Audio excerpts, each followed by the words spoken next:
I've heard through the grapevine. There's guys in that locker room that go, Jimmy G's the best player. I mean, I know he's proven it. I mean, I how would you say differently right now? now? And I don't want to call people out here, but I've heard from people that I know around the NFL to go, yeah, there's some prominent people in the 49ers locker room that go, Jimmy Garoppolo is better. Okay, so that's a real thing on the offensive side. Well, maybe, but I'm not silly. Okay, so but either way, yes, I think that the leash has to be short. I don't think we can wait till Game 6 and us be the 49ers be 2-4 and be like, now let's do it. It might have to be Week 3. I mean, again, if it doesn't look good against Seattle this week, and we know the 49ers are a more talented team than Seattle, and if it doesn't look good, and they lose, I think there's going to be some serious thought. If it doesn't look good and they win, it might buy them another week. But I think another week. I don't think it's going to be a lot. I don't, because I think they're too good, and I think the concern is real, and I think they've told us that. Okay, so there's Chris Sims and our buddy Ahmed Fareed there. Remember, he shares a tattoo with Kyle Shanahan, correct? Also says he hasn't talked to Kyle at all about this. He said that later. On the second half of what he said, after the players internally want Jimmy, or there are individuals that believe that Jimmy's the better player or whatever, which I don't even think, like, if you had to play a game today, is Jimmy a better player than Trey? Like, anyone could make that argument pretty credibly, right? Yeah, and I think that's what Ahmed said there too. I agree. Yeah. So now if you wanted to go, you could also argue that Trey could help you win a game today better than Jimmy could. We'll find out here. I do agree with the latter part of what he was saying. Like, they ain't just going to sink like the Titanic and be cool with it. We talked about this the moment Jimmy returned. You can say all you want in a vacuum, like, hell of a deal. No one can dispute that. Great deal. $6.5 million, Jimmy backup. But it's also like, they ain't going 1-3 and like, yeah, we'll just let him figure it out. We'll just see if he's an NFL star. We'll just let him battle through it. Right? They got too many good players that worked their ass off to try to get back to where they were last year. So I don't know, like, let's face it, there were a lot of rumors about Debo and Trey not being on the same page all offseason. And that was an added curveball of why he potentially was asking for a trade through his agent, through Jeff Darlington. A lot of different steps to get to the Debo trade request. But I can't understand if I'm Trent Williams, older player, right? That last year was the farthest I've ever gone. It had to be pretty sweet. And I guess he was in the game, but remember, he was hurt in those playoff games, so it wasn't even healthy. Bosa's, all he does is eat ceviche and swordfish, and he's ready to roll. You got Debo in like the prime of his career. You got Fred Warner, prime of his career. You got Eric Armstead, I don't know, maybe latter end of the prime of his career. Like, you're trying to win big right now, all we've been talking about. So you got to play well. I'm with you if, like, he's playing well and they're losing, it's something else. Like, it's not on him, but, like, you can't keep having what I just said. You need to make plays. Like, I need to watch you and go, God, this guy's influencing the game, because which equal wins. If they don't, I just can't see Kyle just going down with the ship. Like, he is not. People love doing this. Like, you think Kyle, if this flames out, we have Trey flames out and they start losing, like, it can become a disaster. But if Trey flames out and Kyle figures it out and, like, adapts and keeps Jimmy and keeps rolling and stays competitive, like, he ain't going anywhere. So the only thing Kyle is consumed about is winning. That's all he cares about, winning. Now, Trey has to develop, and you could argue that is on him, and I agree, but there might be fundamental flaws. Like, if Trey fails, Kyle will get a lot of shit. But you can't convince me, if in like 3 years it does not go well, that like Trey 100% would have just worked with like Sean Payton or Andy. There might have been fundamental flaws like in his throwing, in his inaccuracy, that, because this is a pretty quarterback friendly offense and he's surrounded by some pretty sweet guys. Yeah. I mean, but part of that story is going to be, how did Justin Fields turn out? How did Mac Jones turn out? Right? Zach Wilson. Yeah. And if you have to pivot, if they pivot from Trey one day, do they win games doing that? Right? Do they does he go to Kirk Cousins? Like, whatever. It's not A equals B with this stuff, because there's so many other little parts. But introducing your starting quarterback for your 49ers in 2026, 42-year-old Matt Ryan. if Kirk Cousins comes, it'll be like those stories of those couples who like were high school sweethearts and their parents didn't want them to be together, and then 45 years later, after each of their spouses have died, like get back together or something like that. You know, I was at the airport today and I was like scrolling through my phone, wasting a little time, and on our YouTube like homepage, and like Dan Patrick came up, and it was Dan Patrick and Kirk Cousins. Well, first it was Dan Patrick and Ryan Fitzpatrick. Clicked on it, and then the recommended video was Kirk Cousins and Dan. So I was like, shit, I want to see. You know, it was like Monday. And Kurt is beaming, on cloud nine. Obviously, just beat the Packers. I just looked at a guy like makes 40+ million, looks pretty happy to be there. Jeep on the stream says, "Bro, Mac Jones will even get a second contract." Mac Jones stinks.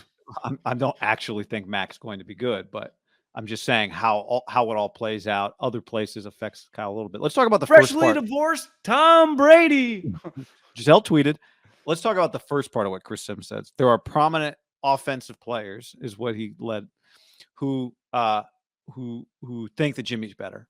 Now, he made it clear he did not talk to anybody directly. This is something that he's kind of heard.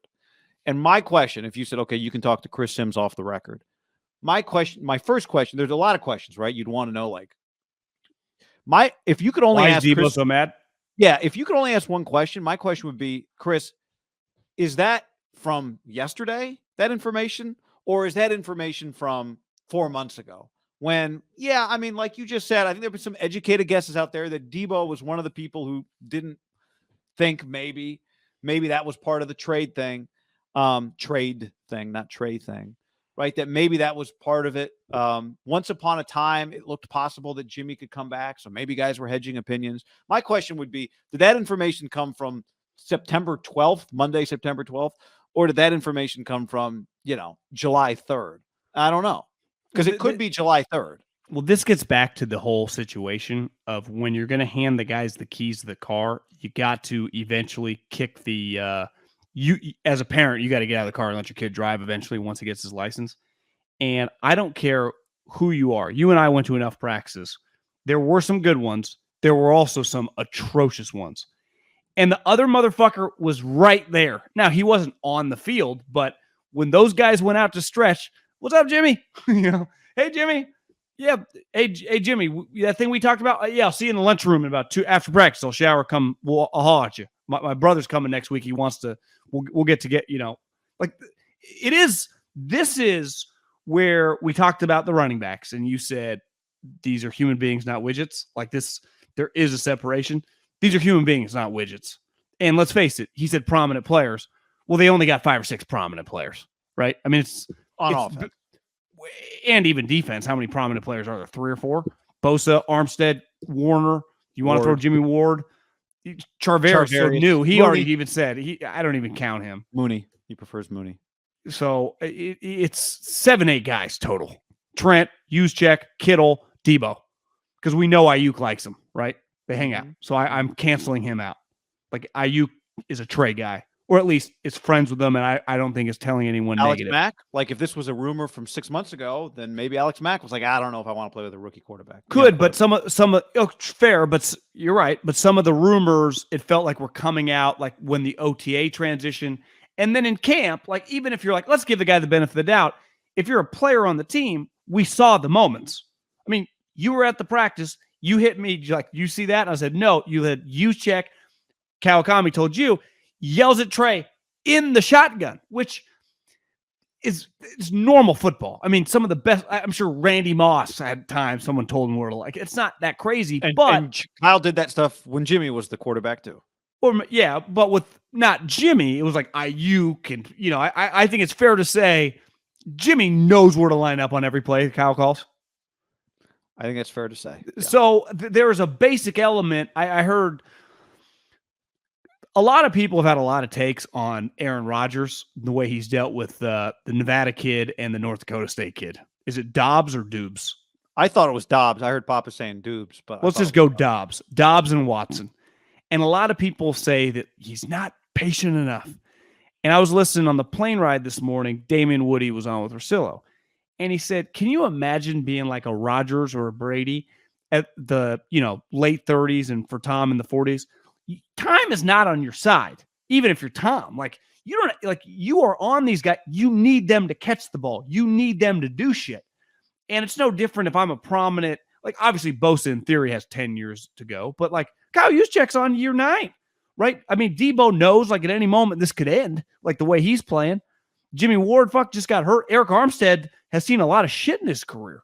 So I think from a human element, if you remove yourself from the football and put it at whatever you do for a job and just think like your job, your success, and your ability to make money is predicated on someone else.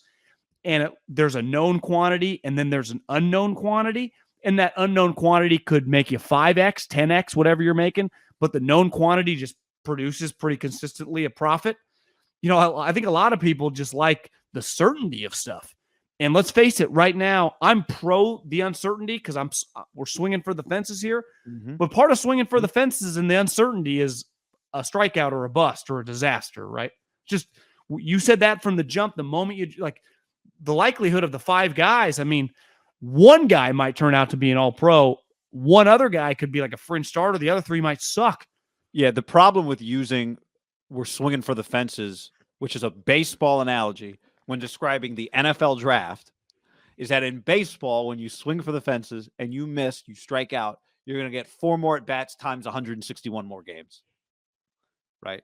Unless you play for Kapler and Farhan, they platoon you. You only play about 89. Okay, but you know what I'm saying, right? I know. It's a lot ballsier to swing for the fences, bottom of the 9th inning, tie game, or down by 1, 2 outs, blah, blah, blah. That's what NFL draft picks are like. NFL draft picks are game 162. You've got to win to get in. You're down by 1. Like you don't get that many chances if you strike out to then be in position to hit a home run again. It takes a while. I think here's the hard part in 2022 with young quarterbacks is on the most basic level of the sport. It's never been easier to have just some basic, some like baseline level success. Yeah. Not to be like Brady or Rodgers, but just like, oh, this guy's pretty capable. And then I think there are these recent examples over like 4 or 5 years where it's like happens pretty fast, right? I don't think anyone's expecting you to be elite immediately, but we do have recent examples of guys who just hit the ground running full speed and flying, right? Mahomes, Watson, Herbert, Lamar. It's just fuck Kyler, right? Yeah. The Niners would die for him to have Kyler production, right? I mean, hell, they would give. I'm not talking about the person. I'm talking about the player. Yeah, MVP candidate. So it happens very, very fast, and I think that's where, time is on our side. I'd be cool with just letting it completely play out, but I think we all know that the head coach will not do that. Do you agree that he will not just go down like the Titanic if this guy is just bad game after bad game? And I'm not expecting him to have bad game after bad game. But I think you have to, if you just take a step back and you're not like pure fanboy, it is plausible for this not to go well, given the expectation level, right? His expectation level is just different because of the team he's on.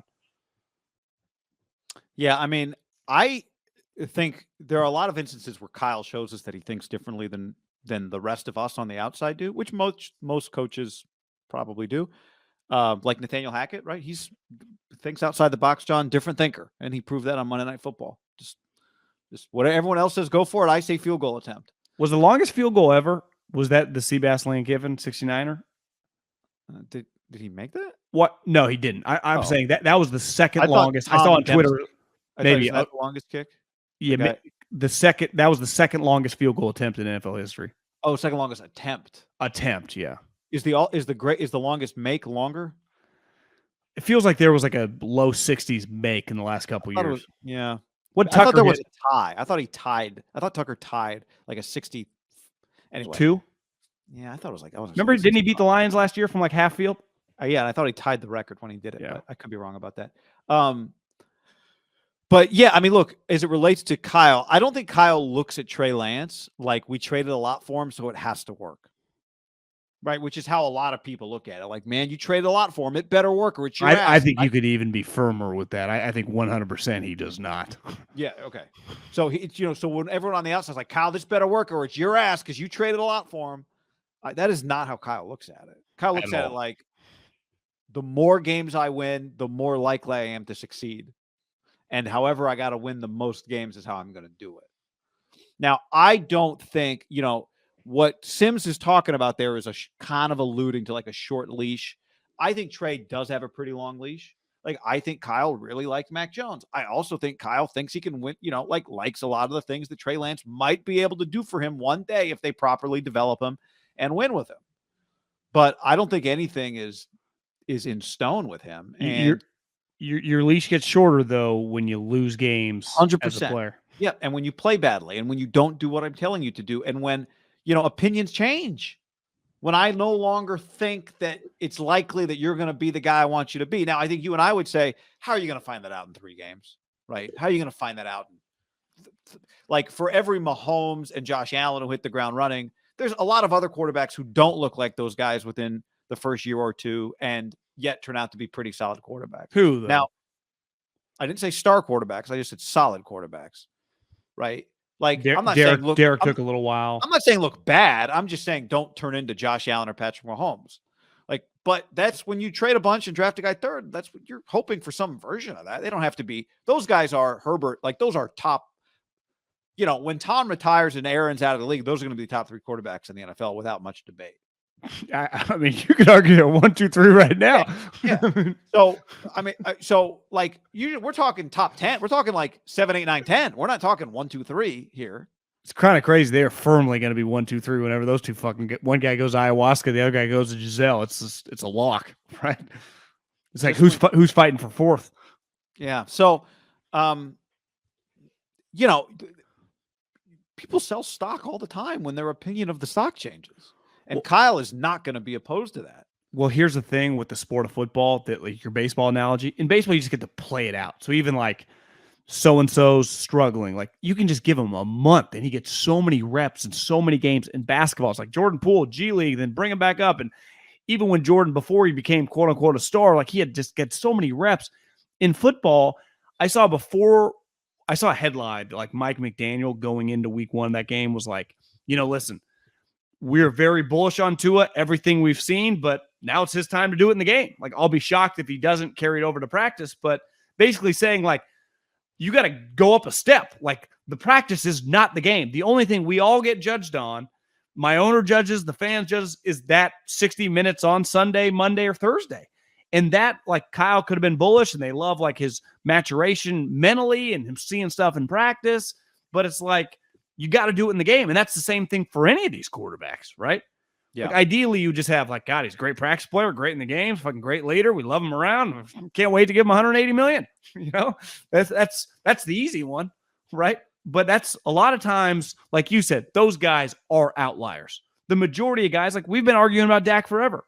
Kirk Cousins, we've been arguing about forever. You could argue Kirk Cousins playing the best football of his life. Whatever. What year are we? About 10 years into his career? Derek and the Niners would die for that. But the problem is they don't have time to wait for that, right? No, they don't have time to wait for that. They don't have time to wait for Derek. And that is the majority. Like, the majority of quarterbacks are somewhere like 8 to 15 that you can win with, because it is pretty hard to win with when you say like 19 to 32. Do you think Dak can lead a team to a Super Bowl? I think if Dak was on this team, you would feel better about this team in 2022. Now, could they get clipped, in the first round of the playoffs? For sure. But if Dak healthy on this team, how did they not win 12 games? He won 12 games last year with the Cowboys, right? Yeah. And this team's better or equally as good. I mean, right? But I'm with you. Like, they are high end. That's when they ran into a Josh Allen, when they ran into a Mahomes. Last year, they ran into Stafford, kind of. I know they beat. We even said last year, like, the Packers would have gladly came out to Levi's instead of playing that game at home. Yeah. Given the Niners DB situation. I just think that we are going to debate over and over that quarterback class. The one thing that is not debatable, that unequivocally universally people agree, like every single person that follows the sport, Trey Lance is by far the awesomest squad, best spot, sweetest weapons, best situation in terms of coaching. Yeah. by far. I mean, fucking Mac Jones now has Patricia calling his plays. On top of, I'm watching that game. I'm thinking, like, who are these guys he's playing with? I didn't even know some of the names. Kendrick Bourne? But he have some other receivers I've never heard of. But that happens. Some of these games you're watching, you're like, who are these players? But when you watch shittier teams.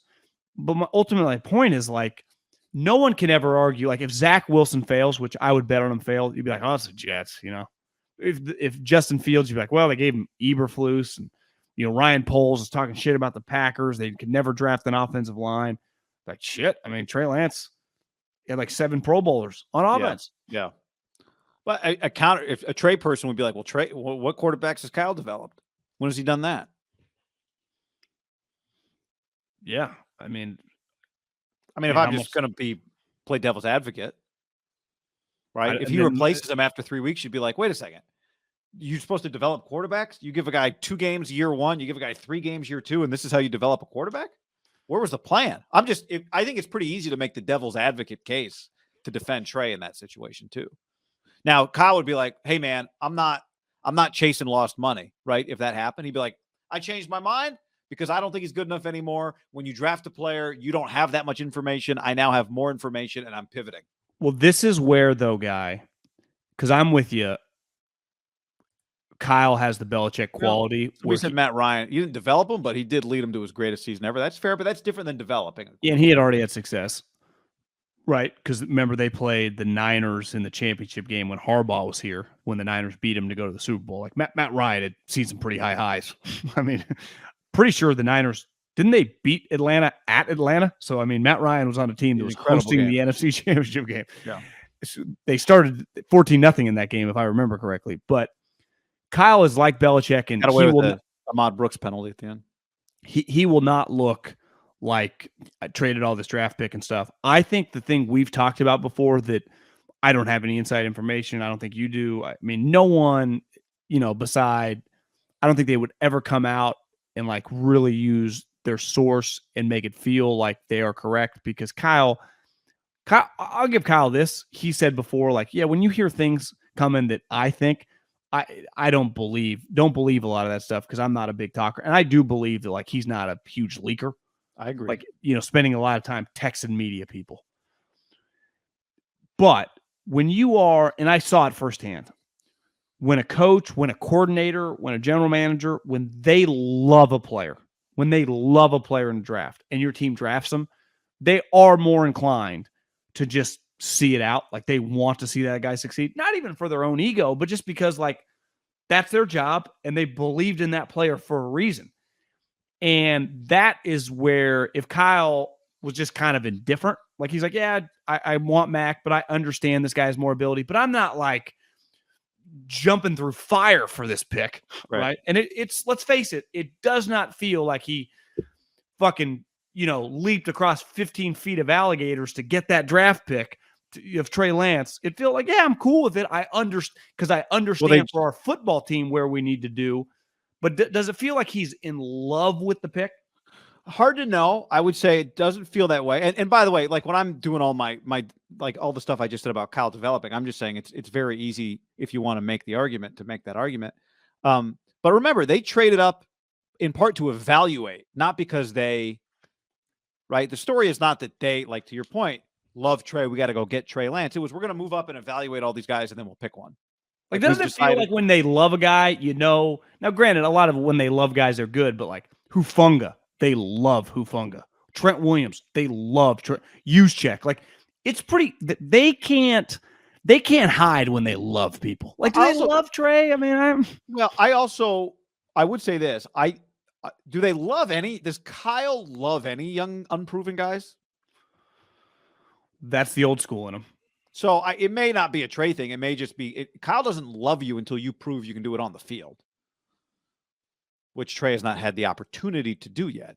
True, but did you see the clip that went viral? Would be strong, but it just, sometimes I see clips of, like, I guess it's I Am Athlete because Shady's on it now, but they had Deshaun Jackson. Deshaun said that, and Shady agreed that, like, when you're a rookie for Andy, he's not mean to you by any means, but he doesn't always look you in the eye. He just kind of makes you earn his respect, even if you're playing. And I think at quarterback with young players, because I think most coaches worth their salt make you earn their respect. I saw Tomlin was asked about a young player, and he's like, well, on a bright side, he did not urinate down his leg. And everyone laughed, and he's like, no, seriously. I mean, it's when a guy gets an opportunity, and a lot of guys that turn out to be good players struggle immediately. It's normal. When a guy hits the ground running, you're like, damn, we got something here immediately. And I think with quarterbacks, because it's one thing to like, you got to earn, like Ayuk, like doghouse. It's a slippery slope, right? You know, Kyle screaming at him, say the fucking play, and just their interaction. Like, Jimmy could handle it. Jimmy had been through a lot. This guy, he's only been through good things in college. And last year, he didn't really have to do much. Now it's like, can you lead this team back to the conference championship? It's pretty intense. I've said from the jump, the intensity of this environment for, like, ultimately, if the Jets suck, who gives a fuck? You know, the Bears, they're probably going to suck. Who cares? No one's really going to care. Fans will be like, yeah, we knew we were going to suck. We suck again. This thing will be one of the biggest stories in the league if it starts getting weird. It will be. Yep. It already is, kind of. It will be. By the way, John, longest kicks in history, Justin Tucker, 66.